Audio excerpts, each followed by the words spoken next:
Hello everyone, welcome to ALSA Indonesia Career Guidelines in collaboration with Samadi Praja and Tahir Law Firm or SNT Law Firm with the theme Cracking the Code, CV, Interview, and Written Task Tips for Aspiring Lawyers. Sebelumnya perkenalkan, aku Vigo, selaku Chief Officer of Legal Training and Internship for ALSA Indonesia 2024-2025. Mungkin di sini aku nggak sendiri aja, ada dari lawyers hebat ya dari SNT. Mungkin boleh diperkenalkan mbak-mbak sekalian. Halo semuanya, aku Tania, aku Senior Associate di SNT. Aku bekerja sudah lebih dari 10 tahun di SNT dan aku ada di Business Unit Corporate dan M&A. Halo semuanya, aku Indi, aku Junior Associate di SNT dan aku juga berada di Business Unit yang sama yaitu Corporate dan M&A. Oke, thank you Mbak Tania dan Mbak Indi. Mungkin sebelum kita ada masuk ke beberapa pertanyaan, kayak aku mau mantik dulu pertanyaannya. Boleh nggak dari Mbak Indi ataupun Mbak Tania menjelaskan mengenai SNT itu apa sih? Expertise-nya itu di bidang apa dan sudah berdiri berapa lama gitu? Mungkin kepada Mbak Indi ataupun Mbak Tania yang boleh jawab. Oke. Jadi SNT atau Sumadi Praja dan Tahir itu full service law firm yang udah berdiri dari tahun 1991. Jadi udah sekitar kurang lebih 34 tahun. Saat ini SNT terbagi 3 business unit. Yang pertama ada Corporate M&A, yang kedua ada Project and Antitrust, dan yang ketiga ada Dispute and Litigation. Mungkin selain itu SNT saat ini juga merupakan anggota Terallax ya. Terallax itu Global Network Law Firm yang terdiri dari law firm regional sama internasional. Mungkin selanjutnya ada beberapa pertanyaan mengenai tema kita sendiri, yaitu Cracking the Code, CV, Interview, and Written Task Tips for Aspiring Lawyers. Mungkin langsung saja ke pertanyaan pertama. Mungkin kepada Mbak Tania dan Mbak Indi nih aku mau nanya, apakah bisa diceritakan mengenai pengalaman Mbak Indi ataupun Mbak Tania sendiri semasa kuliah hingga Mbak sendiri merasa cukup berkarir di SNT Law Firm? Mungkin kepada Mbak Indi dulu yang mungkin bisa dijawab. Oke, boleh. Kalau dulu sih pas aku kuliah itu aku berpartisipasi di organisasi ALSA dan juga ada di BMS dan juga ada berpartisipasi di lomba-lomba kayak misalkan esai atau lomba legal opinion. Tapi kalau di tahun terakhir itu aku lebih fokusnya ke internship aja. Nah kalau dari pengalaman tersebut sih sebenarnya kalau dibilang cukup, mungkin dibilang bisa dibilang cukup tuh belum, karena saat aku masuk SMP itu masih banyak banget yang harus dipelajarin kan. Cuman dari pengalaman itu bisa jadi bekal gimana aku survive di SNT, gimana aku menjalani day to day task ya dengan ASO dan juga tim di SNT. Jadi itu bisa sebagai bekal gimana aku untuk tahu gimana things to do-nya, gimana aku bisa ngejalanin project-nya dan juga memberikan job desk lebih maksimal. Jadi semasa Mbak kuliah juga banyak pengalaman ya Mbak, di mana sebenarnya belum cukup tapi bisa dicukup-cukupkan ya gitu. Bisa membantu gitu. Mungkin selanjutnya mengenai ini sih Mbak, mengenai CV. Kan kita masuk law firm juga perlu CV yang bagus yang tentunya. Nah kira-kira ada gak sih hal yang menonjol itu yang harus menonjol itu di mata HR ataupun talent negotiation di law firm itu sendiri untuk fresh graduate ataupun untuk kita yang masih aktif di perkuliahan? Mungkin Mbak Tania mau jawab. Kalau di SNT sendiri itu jadi itu tahapan pertama kalau misalnya kita kirim CV itu ada screening dari tim HR. Itu biasanya tuh mereka akan langsung lihat dulu tuh bidang kekhususannya apa pada saat kuliah, terus pengalamannya apakah sudah pernah bekerja atau belum sebelumnya. Jadi nanti tim HR tahu kira-kira ini aplikannya akan ditaruh apakah di divisi corporate, project atau di litigasi. Nah selain itu juga nanti bakal dilihat tuh biasanya nilai IPK dan juga TOEFL. I see. TOEFL jadi juga diperlukan ya Mbak di SNT? Iya, kita jadi biasanya kalau submission kita minta itu ada TOEFL minimal kalau nggak salah 600 ya. 600 nilainya gitu. Nah nanti setelah dari tim HR biasanya itu biasanya dari saya senior associate kita dikasih shortlisted candidates. Itu nanti setelah itu kita lihat kira-kira mana sih yang kita cocok untuk panggil untuk interview gitu. Kalau dari senior associate sendiri sih, kalau dari aku biasanya aku lihatnya mungkin yang udah punya pengalaman kerja ya, either itu internship atau dia udah pernah kerja di law firm atau di company gitu. Itu biasanya yang pertama kali yang menonjol yang aku bilang, oh coba deh kita panggil aplikan ini gitu. Ini mungkin aku udah follow up Mbak. Sebagai senior associate berarti banyak yang juga ikut screening dalam CV ya berarti. Iya. Sebenarnya menurut Mbak sendiri gimana sih struktur CV yang efektif gitu? Kira-kira bisa di-spill dulu nggak? Kalau menurut aku sih, aku suka tuh kalau misalnya ngelihat CV tuh yang easy to spot, jadi kayak langsung kelihatan saat ini dia kuliahnya apa, terus kekhususannya apa, terus IP atau IPK saat itu, dan paling penting sih itu sih, kalau apakah dia punya pengalaman kerja atau organisasi saat ini tuh apa gitu. I see. Mungkin lebih ke singkat dan padat aja ya, Iya, enak dibaca orang. Betul, nggak usah panjang-panjang deskripsi gitu. Oke, mungkin for the next question aku mau nanya juga. Tadi kan udah bahas CV dan pemberkasan yang lainnya. Mungkin kita moving on to the interview kali ya. Mungkin untuk pertanyaan pertamanya, gimana sih pengalaman Mbak sekalian dalam melakukan interview itu? Yang dimana salah satu tahapan juga kan untuk masuk ke Workers. Mungkin dari Mbak Indi menjawab mengenai pengalamannya di interview di SMP ini. Boleh. Kalau kemarin tuh aku ada 3 tahapan interview dan 1 written test. Jadi pertama tuh ada interview HR, itu membahas tentang CV kita, terus perihal pengalaman yang ada di CV, terus kayak kalau misalnya udah ada pengalaman kerja sebelumnya, bisa juga ditanya kayak kenapa nggak di company itu lagi, dan hal lainnya. Terus next stage-nya itu ada interview sama senior associate. Nah, kalau interview sama senior associate ini lebih menyeluruh pertanyaannya. Jadi dari sisi personal yang ada di CV, kemudian perihal substansi hukumnya juga, dan juga perihal law firm-nya. Kalau perihal yang ada di CV itu bisa digali dari pengalaman kita bekerja, kayak misalkan dulu pengalaman bekerja atau organisasi. Misalkan lebih prefer untuk kerja tim atau kerja individu. Kemudian kalau perihal substansinya itu bisa dari substansi. Misalkan aku waktu itu apply-nya ke corporate, jadi ditanya perihal dasar UPT atau perihal kebendaan, itu juga bisa jadi bahan pertanyaan, dan juga bisa juga bahas tentang skripsi. Itu dari sisi substansinya. Terus kalau perihal law firm-nya, aku dulu ditanya kenapa mau masuk SNT, terus kayak apa yang bikin tertarik lah sama SNT tuh. Jadi pertanyaannya lebih menyeluruh sih dari berbagai aspek. Terus terakhir kalau di level partner itu sebenarnya lebih ke personality aja, dan mungkin ada beberapa yang pertanyaan bisa mengulang kan, kayak perkenalan diri kita, terus kayak pengalaman di di internship ataupun di organisasi sebelumnya. Jadi kayak kalau ada pertanyaan ulang itu gak apa-apa kita siapin jawaban yang sama, cuma dan make sure aja konsisten gitu, karena waktu itu aku ada di seluruh tahapan tuh ada HR, jadi kayak dia bisa tahu kalau misalnya jawaban kita beda. Nah, terus personality, dan juga ada pertanyaan 5 tahun ke depan tuh view kita apa sih, target kita apa, goals kita apa. Mungkin dari pengalaman Mbak Indi, ada nggak strategi yang efektif itu biar menjawab interview itu biar baik gitu, biar gue dapat gitu intinya?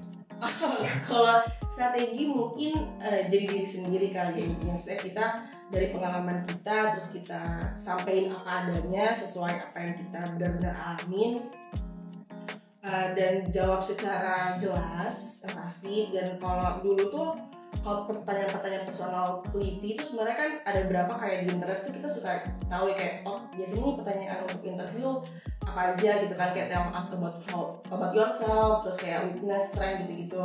Nah, kalau dari aku baca-baca tuh dulu ada kalau pertanyaan tentang personality itu pakai metode gitu. Ya, misalkan metodenya STAR. Jadi situation, task, action, sama result. Itu tuh biasanya kalau aku sih memahaminya kenapa pakai metode itu, dia lebih terstruktur aja cara penyampaiannya. Karena kan bisa kayak on the spot kita nggak siapin jawaban, terus kita nge-blank atau kita nervous, jadi itu lebih membantu gimana untuk terstruktur jawabnya. Setahu aku tadi kan udah jelasin juga sama Mbak Indi, ternyata di interviewnya ada juga ini yang mengenai study case gitu ya ternyata.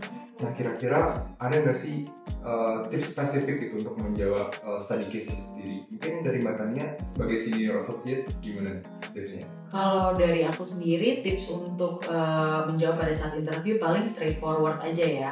Jadi kita langsung jawab apa pertanyaannya itu dulu, mungkin terus setelah itu kita bisa kasih penjabaran lebih lanjut tentang apa yang kita tahu terkait pertanyaan itu. Mungkin kalau misalnya juga kita bisa menggunakan kualifikasi, kayak misalnya kita udah pernah intern di salah satu law firm sebelumnya, terus kita bisa jawab dengan menggunakan bahasa-bahasa kayak menurut pemahaman saya sebelumnya seperti ini gitu. Tapi mungkin tips lainnya juga bisa aku kasih tuh kayak kalau kita emang nggak tahu ya kita jawab aja nggak tahu gitu, nggak usah jadi yang mengesankan kita jadi so tahu terhadap hal itu gitu, yang mana nanti hasilnya mungkin nggak, kedepannya nanti bakal ada hal buruk gitu. Jadi emang better kita menjawab straightforward dan singkat juga. Kalau misalkan kita nggak tahu, better jawab nggak tahu ya, iya. Daripada so tahu gitu. Iya betul. Oke, mungkin regarding the study case tadi Mbak Tania udah menjelasin.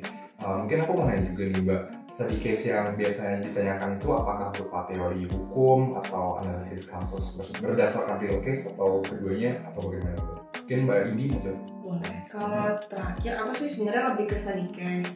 Jadi kayak pertanyaannya itu tentang kasus jual beli saham. Nah cuman mungkin bisa dibilang sedikit tapi gabungan kan ya, karena saat menjawab itu kan juga jadi ada teori hukum tadi ya. Iya. Buat analogi teori hukumnya kayak gimana kebebasan berkontrak, konsep dasar hukum kebebasan berkontrak, terus abis itu pihak-pihak yang bisa masuk ke dalam perjanjian, yang berwenang untuk enter into perjanjian, gitu sih. Jadi tapi the whole soalnya itu lebih ke study case. Mungkin selanjutnya aku pengen juga Mbak, mungkin tadi ada study case-nya ternyata sedikit kompleks ya, bahkan mengenai saham dan lain-lain. Nah sebenarnya aspek yang paling penting dinilai dalam penganalisis study case itu apakah analisisnya, solusinya, atau teori hukumnya? Aku ya sebagai yang menilai itu biasanya sih pertama sih aku lihat yang udah pasti jawabannya benar apa enggak gitu ya. Tapi kan kita juga tahu maksudnya untuk fresh graduate itu kita nggak bisa mengharapkan jawaban yang kompleks atau gimana. Paling kita lihat dasar-dasar hukum yang paling dasar aja, misalnya kayak terkait KUHP-nya, dari sisi KUHP lah yang paling kita semua pasti belajar pada saat kuliah kan. Kita lihat aja dari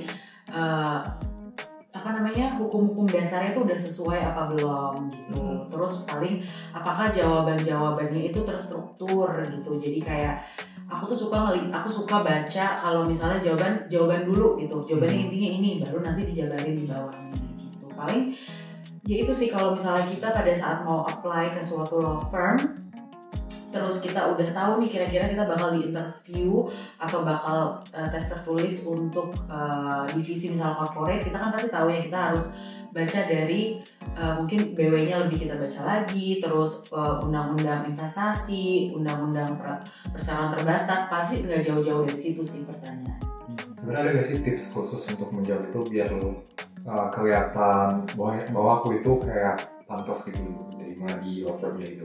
Kita ngasih jawaban sesuai apa yang ditanyakan, dan mungkin dari gimana kita menjawab itu bisa juga nge-reflect apa yang ada di CV kita kan. Kayak kalau kita bilang ada pengalaman ABC, itu nanti akan terurai gimana kita menganalisanya, gimana cara kita menjawabnya, gitu sih mungkin kan. Ya paling kita juga kan kalau di sini study case-nya tuh pakai bahasa Inggris ya. Yes. Nah kita tuh aku tuh sukanya tuh baca kalau pakai plain English aja, jadi nggak usah ada bahasa-bahasa yang ribet dan lebih to the point. Cuma berdoa. Jadi pas sebelum tes doa. Oke. Mungkin sekiranya boleh nggak Mbak kira-kira dicontohin gimana cara ngejawab study case yang baik dan benar gitu Mbak? Berdoa gitu. Study case sebenarnya kita tertulis ya di sini. Iya tertulis. Bukan interview ya Mbak? Bukan, kalau interview tadi mungkin lebih ke teori hukum, bukan materi hukum, terus ditanya kayak apa yang lo tahu, misalkan kayak ada pengalaman di capital market, kayak dulu kerja di kaitannya tentang apa capital marketnya, misalkan atau MPO, coba dong jelasin MPO itu apa, lebih kayak gitu sih kalau yang secara verbal. Jadi kayak jelasin materi hukum yang kita pahami. Kalau misalkan kita handle di due deal, kita ada pengalaman due deal, kemarin due-nya sektor apa, itu baca peraturan apa, kayak gitu sih kalau yang secara verbalnya. Gitu. Jadi untuk study case itu lebih ke written ya Mbak? Iya, kalau study case ya. Mungkin berdasarkan beberapa tes tadi kan udah ada mulai dari CV, interview, dan also study case. Berdasarkan pengalaman Mbak, apa sih yang paling terkesan gitu, dan juga paling susah mungkin dari Mbak Tania dulu terus dilanjutkan ke Mbak Indi. Kalau dari aku dulu tuh yang paling paling berkesan tuh adalah interview terakhir sama Rahmat Sumadi Praja. Yang itu maksudnya itu kayak punya burden tersendiri ya. Tapi ternyata setelah dijalanin itu sebenarnya kayak interview. Kalau dari partner tuh pengen lihat apakah personality-nya tuh match gitu. Jadi mereka lebih suka kalau ngobrol tuh nyambung. Terus misalnya sebenarnya sih intinya kalau dari partner itu biasanya mereka melihat kita tuh punya soft skill nggak sih untuk kerja apa sih istilahnya kerja bareng, karena di sini kan kita kebanyakan kerja tim kan. Nah itu sih biasanya yang paling dilihat dari partner terus. Oke, Mbak Indi? Kalau aku mungkin di interview senior aso, karena itu pertanyaannya menyeluruh gitu kan, dari sisi personality kita, terus dari sisi substansi juga lebih digali di senior aso, dan karena kita akan lebih gede sama senior aso gitu di idenya, jadi mungkin ada lebih challenge tambahan untuk nge-impress mereka di waktu yang lebih singkat, dan juga nervous kita dan segala macam. Itu sih yang lebih challenge banget. Oke. Mungkin lastly Mbak, ada nggak sih kesan-kesan gitu buat fresh graduate untuk law student ataupun kita sebagai mahasiswa hukum untuk biar masuk ke SNT ataupun law firm yang baik gitu? Mungkin dari Mbak Tania, dari aku ya. Kesan pesannya sih selain udah pastinya harus tajamin ilmu hukumnya ya, maksudnya itu yang paling utama ya. Terus selain itu paling soft skill juga itu penting banget di law firm, karena dari pengalaman aku nggak semua orang tuh bisa punya soft skill yang cukup untuk bekerja dalam tim atau secara bersama-sama gitu. Itu kan juga salah satu bentuk challenge ya kalau kita kerja di law firm. Terus mungkin kalau di SNT itu kita tuh masuk ke SNT, kita tuh udah tahu kita tuh emang ujungnya pasti akan jadi partner. Kita tuh emang dituntut atau diajarin dari dulu, dari mulai junior, habis itu mid level associate sampai senior, kita tuh diarahkan untuk menjadi partner. Jadi kita udah tahu goal kita apa untuk capai situ, dan ya terus belajar aja, maksudnya fokus sama goal itu. I see, thank you Mbak. Mungkin kita intinya sebagai mahasiswa hukum harus belajar dan giat gitu ya, biar kedepannya kita menjadi lawyer yang baik. Mungkin dari Mbak Indi, is there any comments juga? Kalau aku mungkin kalau dari sisi yang masih undergraduate, mungkin banyak-banyakin pengalaman apapun itu, mau internship, mau organisasi, mau lomba, karena itu akan ngasih bekal lah buat kalian. Kalau misalkan untuk yang lagi nyari-nyari kerja, mungkin tipsnya kalau nanti di awal karir law firm yang aku rasa sih kayak jangan malu untuk bertanya sih, kayak, dan jangan merasa kita harus dituntut udah serba tahu apapun itu, karena aku rasanya di awal karir ini wajar banget kalau kita nggak tahu, kalau kita masih butuh guidance, karena itu yang akan ngelit kita gimana kita bisa diskusi sama senior kita, gimana kita bisa dapat insight mereka, dan jadi diskusi dan teamworknya lebih berjalan kan. Jadi jangan malu untuk bertanya, jangan merasa kita harus tahu semuanya dan dapat burden itu sendiri dan nanggung itu sendiri sih.